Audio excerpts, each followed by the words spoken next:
You really didn't think the Magic are going to exit this draft without getting one of those long-armed, defensive-minded, questionable shooting forwards. You really didn't think that, did you? Silly rabbit. Tricks are for kids. Today on Locked On Magic.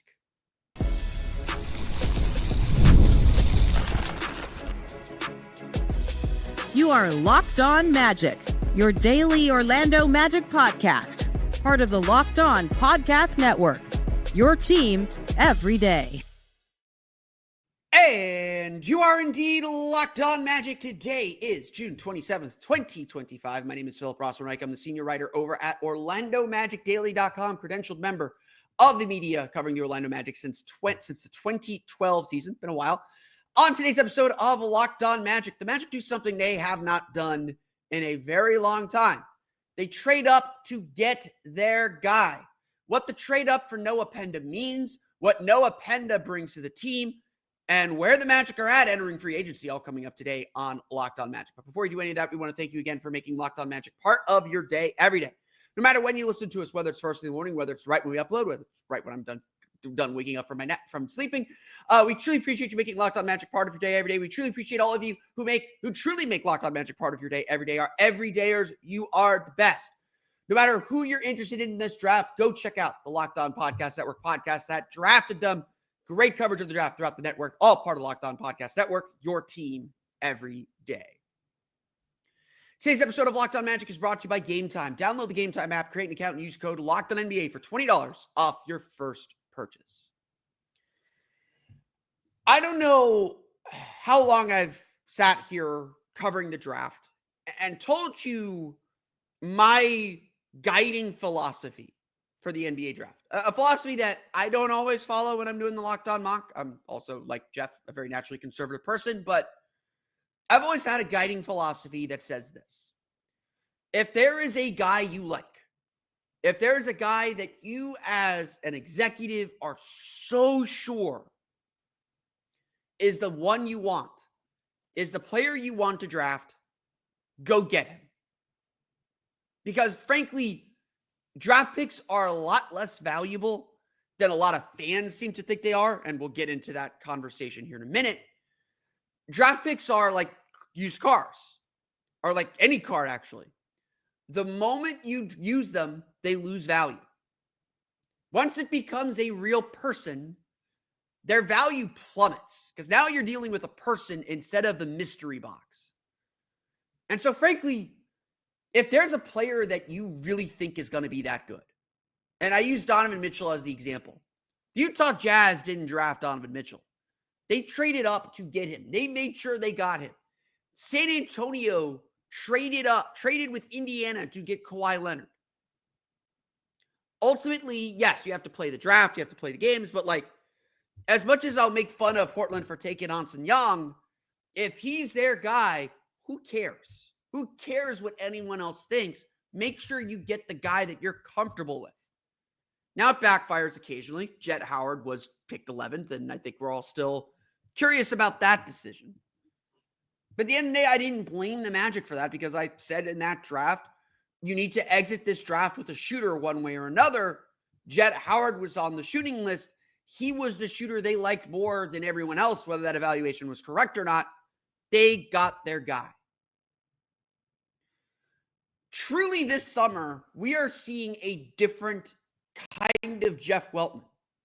Clearly this summer, we are watching the Magic change their behavior in really important ways, in ways that I think a lot of fans have been waiting for the Magic to change their behavior. In fact, I'll go ahead and phrase it this way.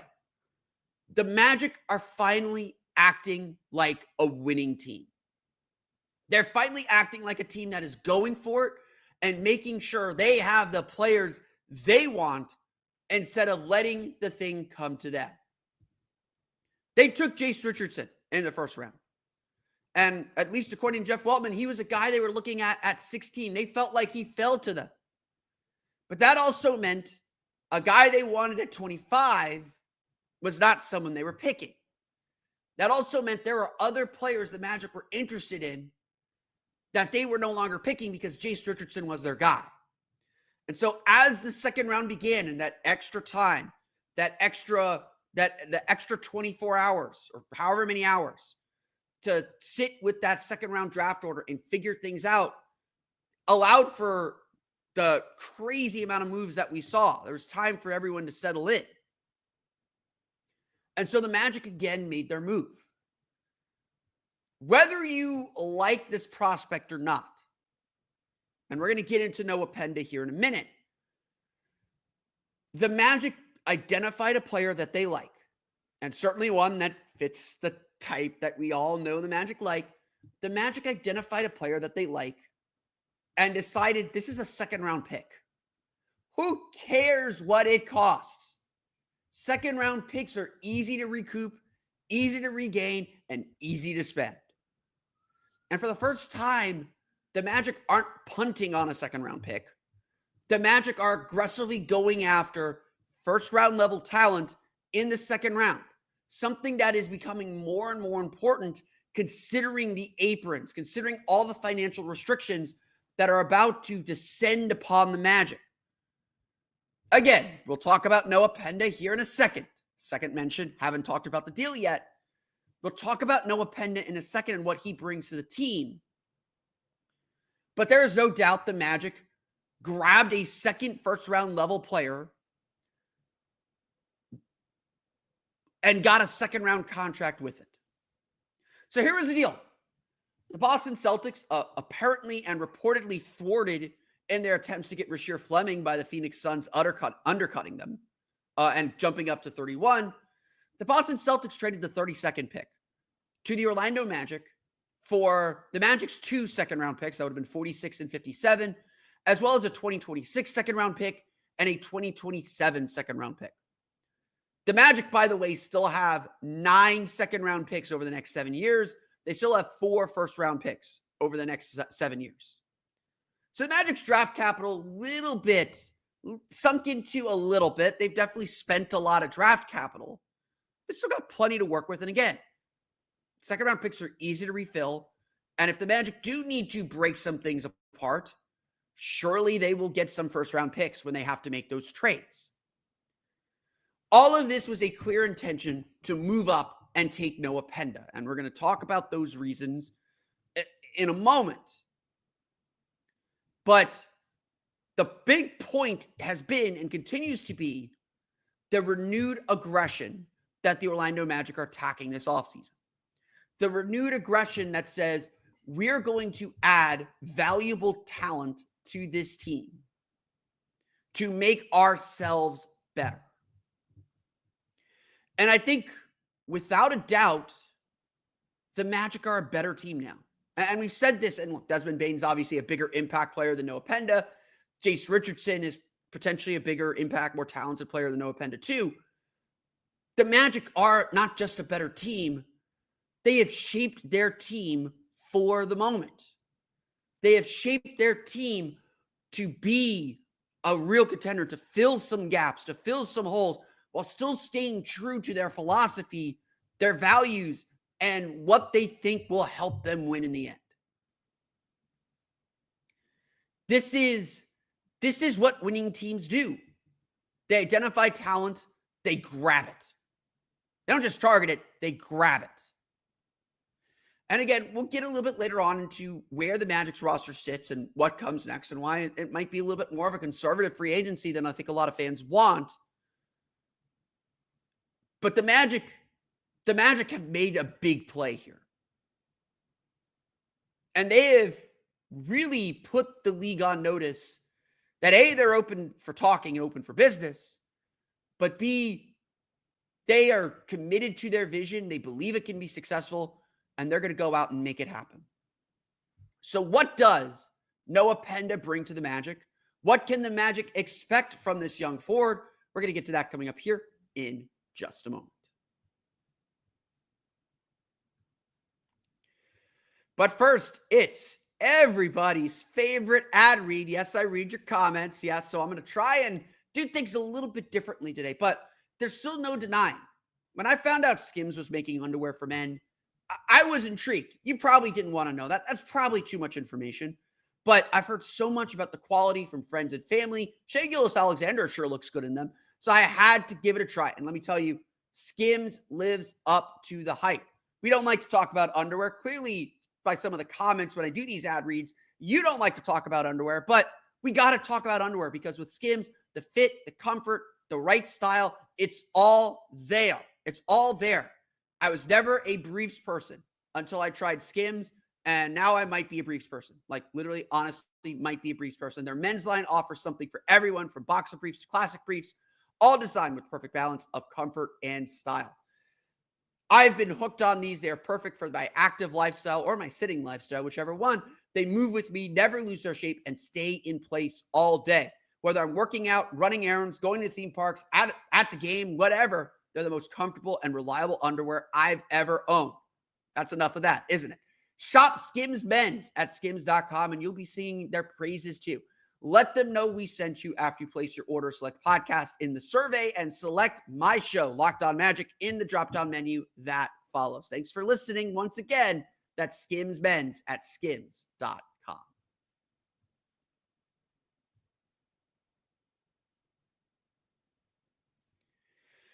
So ultimately, the Magic drafted a player. Like, they gave up 4 second-round picks, but they drafted their guy. So who is Noah Penda? What are the Magic getting in Noah Penda? And I promise it will not be a lot of Penda puns, but Noah Penda is a really, really interesting prospect. From just a evaluation standpoint, let's get this out of the way. Sam Vecini of The Athletic had Noah Penda number 21. He's also infatuated with multi-positional, versatile wings who have long arms, all the stuff that Jeff Weltman's very, very interested in. So Sam Vecini admitted I have him probably higher than most people. He had him at number 21. Most mock drafts I saw had him as kind of a throwaway guy at the end of the 20s, at the end of the round. But very clearly, this is a guy that the consensus has first-round talent. Is first-round potential, borderline first-round draft pick. Obviously, he went 32, and those picks in the early 30s really feel far more valuable than anything else. Again, that's why I'm not concerned about throwing away second-round picks. The odds of a second-round pick hitting are very, very small.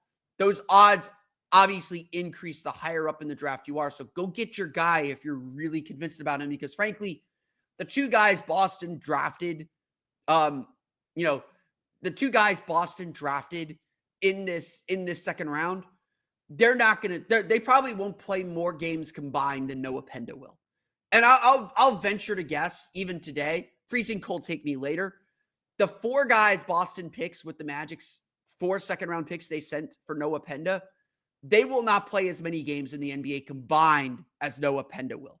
Freezing cold take me later on that. That's not a prediction. That's a spoiler. Penda's a really interesting prospect, though. So, I was a little bit behind on him. Started watching some tape on him. Has all the measurables. Let's get this. He is very much the Magic's type. He's very much the kind of guy the Magic like to go for. He is measured in at 6'7.25" without shoes at the combine, 6'11.5" wingspan. It's not just that he's tall and long. Sorry. It's not that he's tall and has a long wingspan. He weighed in at 241.8 pounds at the combine. He is a big dude. And if you go watch tape on him, because he's wearing number 93, which is an odd number, he will wear number 93 with the Magic, making him making that the highest number any Magic player has ever worn, assuming he plays in a game. You notice him. He is so big that you notice him. Last year, he played for Le Mans in France. It was his first year in League One. It was his first year in France's first division. He had a really, really solid season. I wouldn't say it was fantastic, but 10.2 points per game, 5.1 rebounds per game, and 2.6 assists, 6.9 minutes per game. He played at the FIBA U20 Eurobasket tournament last summer. Hit a huge three-pointer, won the game in the quarterfinals against Spain. France did go on to win the tournament. He averaged 11.7 points, 8.6 rebounds, and 3 assists per game, and was named an all-star for the tournament, was named an all-star to the tournament. So this is a young guy. He's going to be 20 years old this season. This is a young guy Still kind of putting a lot of the pieces together. But the Magic see him as we all know, this is the stuff they love, positionally versatile, long defensively, smart, high basketball IQ, good moving off the ball, good cutting and slashing to the basket. They see him as a potential playmaker. They see him being able to do all these things. And yeah, they probably do see him improving his three-point shot. And if there is a knock on this pick, it is most likely that he's not super ready to play. He's probably not NBA ready. It's probably going to take a little bit of time to get him moving and get him going in the right direction. He's about a 30% three-point shooter, 69% from the foul line. So there are legitimate concerns that this is too much of a long-term play. Having said that, Penda seems like he has the right attitude. We spoke to him in the media room during the draft, after the draft on Thursday, and the first thing that Penda said is like, "I'm really excited to defend." Like he seems to get where his value is, and obviously for young players with this Magic team, especially, your competitiveness, your ability to defend, that goes a long way. Like, that's how you make your mark on this team. They'll fill in the other skills and everything else. But the way you make your mark on this team is you defend, you get after it, you hustle, you bustle, you do all that stuff. And so at the very least, Penda fits that. Penda's going to do that. Now, a lot of speculation among fans that Noah Penda was sort of drafted to be a Jonathan Isaac replacement. And, I have certainly been speculating a little bit about Jonathan Isaac's future with this team and just kind of crunching the numbers, and we'll crunch some numbers here in a minute. I don't think there's anything to that this year, but certainly over the course of this contract, that could very well be where the Magic are going. According to at least some statistics, opponents shot less than 30% with Penda as their primary defender last year in France. Now, the French league is pretty good. It's not like the ACB league in Spain. This team didn't play in Euro League. So I don't know how it's not the Chinese league, obviously. It's a good league. So the fact that Penda is able to produce that in a good pro league is a good thing. I think it was Noah Asong also played in France, played for one of the smaller teams there, obviously not like PSG or anything like that. So Penda is a really talented player. He is a defense first player. And that's going to give him an opportunity to get on the floor. Again, will I give this pick an A+? No. I would give it a solid B. I get the upside play. He obviously checks a lot of boxes for the Magic. He fits their personality and identity, but he's not going to help them immediately. And I think that's sort of where the Magic are at right now. I've been under the impression, or I've been under the assumption, and this is why I didn't really prepare for Penda, that the Orlando Magic need shooters and that they shouldn't take guys who can't shoot. Not that I don't think Penda can develop into a shooter, but he hasn't shown it consistently. Now, you go watch highlight tapes of him. His shot looks pretty good. It may just be about consistency and repetition with him, and he'll blow up. He definitely has something there. And undoubtedly, this is a really, really talented kid. This is a really, really talented player. The Magic, again, if talent wins out in the end, Orlando got a talented player that they can slot into the lineup and use the way that they want to use him. Extra defender next to Paolo, done. Extra switchable defender next to Franz, done. Jonathan Isaac misses a game because he sprained his ankle. Noah Penda gives you at least some of the same things, you hope. This is a good pick in that sense. It sticks to the Magic's identity and DNA. And Jeff Weltman used that term. He said he's got a lot of our DNA in him. And again, just talking to him, he seems eager to defend. Finding young guys who want to defend, who are excited about defense, the Magic aren't passing up on that. And so I get why the Magic pursued this guy. I get why this was the player they targeted. This is the player they wanted to spend assets to get. But now he has to find his fit. And that is the next problem. Because the Magic, entering free agency, have a roster crunch.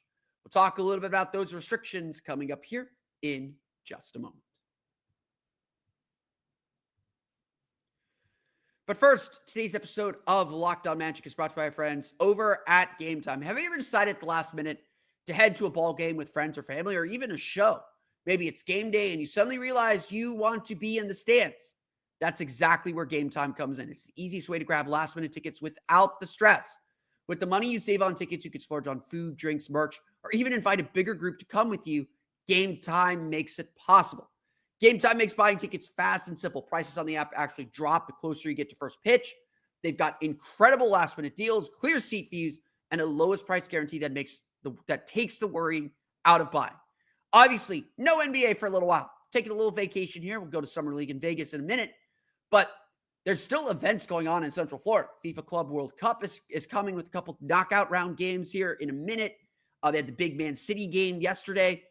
We've got Orlando City Soccer, the still NWSL defending champion Orlando Pride, plus great shows, concerts, you name it. Orlando is still a bustling city. And Game Time has your tickets to the seat with last minute tickets and zone deals for big savings like 10% off, exclusive zone deals for FIFA World Cup matches. This is how you get in the game. Seat views right in the app before you buy so you know exactly where you'll be. Take the guesswork out of buying tickets with Game Time. Download the Game Time app, create an account, and use code LOCKEDONNBA for $20 off your first purchase. Terms apply. Again, create an account, redeem code LOCKEDONNBA. That's LOCKEDONNBA for $20 off. Download the Game Time app today. Last minute tickets, lowest price guaranteed.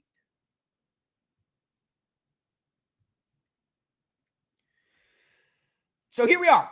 The draft is over. We'll talk to Jace Richardson and Noah Penda at the Advent Health Training Center later today. And as I'm recording this at 9 o'clock, about 3 hours. So probably about 2 hours by the time you listen to this, or they'll already have talked by the time you listen to this. And now we turn our attention to free agency. And I'll dive a little bit deeper into free agency on Monday's episode. We'll have the news about Mo Wagner, the news about Caleb Houston, and their contract status. I would anticipate, and it certainly sounds like the Magic have already declined those team options, if I'm reading between the lines correctly. That's all mechanical. That's nothing to worry about. I still expect both, honestly, to be back with the Magic, but it is a mechanical thing for the cap. But obviously, the Magic still have work to do. The Magic still have things that they need to accomplish and must accomplish to complete this roster. And we're at a point where there's very, very little space to do that. Now, we have talked a lot on this show about the cap crunch that the Magic are facing and why I think the Magic are ultimately going to use the taxpayer mid-level exception, not the non-taxpayer mid-level exception. If my back of napkin math is correct, if the Magic decline team options for Mo Wagner and Caleb Houston, they will be $18 million under the first apron and about $10 to $11 million under the tax line. The only way that they get access to the non-taxpayer mid-level exception is by declining the two options. And frankly, I had someone ask me this, like, why do the Magic have to decline Mo Wagner's team option? The only way they get access to the taxpayer mid-level exception is by declining Mo Wagner's team option as well. Caleb Houston's salary does not do it. It's Mo Wagner's $11 million that frees up the ability to use the taxpayer mid-level exception. There's cap mechanics involved in this where, you're using bird rights to sign Mo and Caleb. The mid-level exceptions, you have access to them depending on what happens after you sign them. You can't go over the first apron using the mid-level exception in either case. And obviously, with the non-taxpayer mid-level exception, contract or set of contracts worth up to $14 million, you're hard capped at the first apron if you do that. Reminder, the Magic are hard capped already at the second apron because they've aggregated players in a trade. So get all that cap stuff out of the way. So the Magic have about $18 million, in a sense, to spend. $3 million of that goes to Jace Richardson. So you're down to 15. About $2 million, let's just say $2 million for shorthand math, goes to Noah Penda now, assuming he's on the roster. It does not sound like the Magic are going to put him on a two-way. He's going to be on the roster. That gets you down to $13 million. Already then, the Magic cannot use the full non-taxpayer mid-level exception. So Nickeil Alexander-Walker, that idea, with how much competition there's going to be to sign him, throw that out. He's getting the full mid-level. The Magic are not getting Nickeil Alexander-Walker. Again, that's now $13 million you have to spend on everybody, on 3 roster spots. Because while we'll talk about specific players and targets, and again, why I think the Magic will use the taxpayer mid-level exception, about $5 million contract, the reality is this. The Magic don't have room anymore. As things stand, the Orlando Magic have 10 players under contract.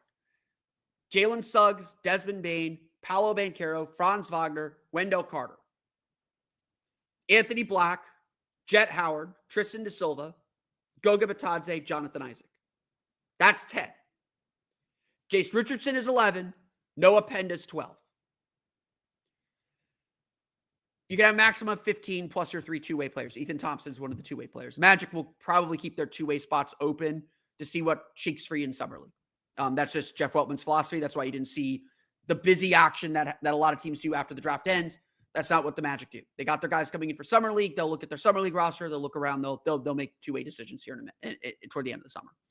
And they'll probably only do one more. They'll keep a spot open, which I don't love, but that's not something I like to argue. It's pointless to argue it. It's not important. But essentially, the Magic have 14 players under contract if they're going to re-sign Mo Wagner and Caleb Houston. And again, I really expect them to do this.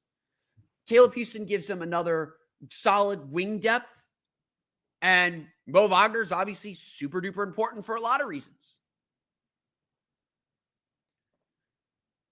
So it's not just that they have this money crunch, because Mo Wagner is going to get a salary of at least $10 million. So if you're going to be hard capped at the first apron, and you have $14 million, $13 million to spend, 10 goes to Mo, 2 goes to Caleb, and you sign them after you use the taxpayer mid-level exception of $5 million, you're a first apron team. Congratulations, everybody. The Magic are a first apron team.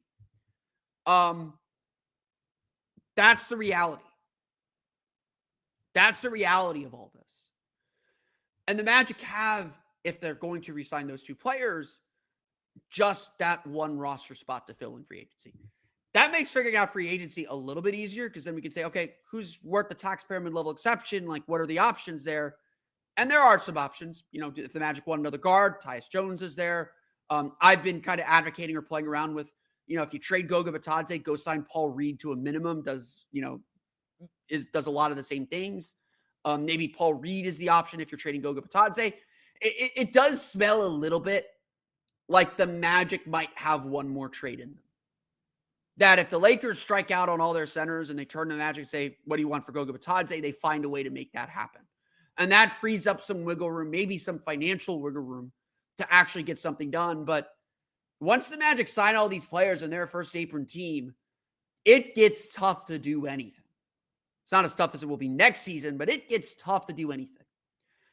And so kind of the cost of signing a second round pick now is you've given up a roster spot. You've given up a little bit of flexibility. And there's no working around it. And so, yes, I agree. The Magic signaling this aggression, the Magic being willing to put assets in to get the player that they want. Even if he's not a win now player, this is a clear sign the Magic are going for it. The Magic are being aggressive to shape and create the roster that they want. But it also comes with this downside. There isn't a lot of space left for anyone else. And with a lot of the uncertainty the Magic are facing this summer, and frankly, I'll go ahead and say this today, but the way the Magic are capped out, they must re-sign Mo Wagner. They must re-sign Caleb Houston. They can't afford to lose either of those players. If you like them enough, maybe you don't like them. Maybe you don't like Caleb. But I think Caleb showed a lot of really good signs. From everything I've heard, he has been living in the gym all summer long at the Advent Health Training Center. I don't think the Magic are giving up on him. I think the Magic want him back. Whatever it is, 3 years, $9 million, 3 years, 11, whatever it is. I think they bring him back.